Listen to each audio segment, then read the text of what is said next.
Battery வேணுண்ணா. எது வரணும்? 2 மாசம் வருமா? வரணும். கசகசம் இல்ல, என் பேட்டரிங்க நல்லா நான் ஓப்பனா சொல்றேன். 2 நாள் டைம் தருவேன். 2 நாள் என் பேட்டரி வரலன்னு வச்சுங்களேன். அதான் நான் 2 நாள் வச்சு பாக்கலாம். நான் இன்னைக்கே பாக்குறேன் நானு. அதான் சொல்லிட்டு இருக்கேன் நானு. அதான் அதுக்காக தான் வீடியோ எடுத்துட்டு இருக்கிறது. சரிங்களா?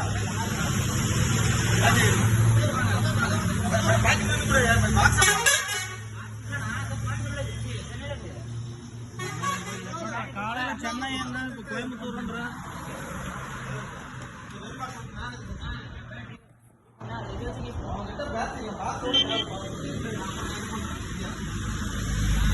எடுத்துக்கலாம்.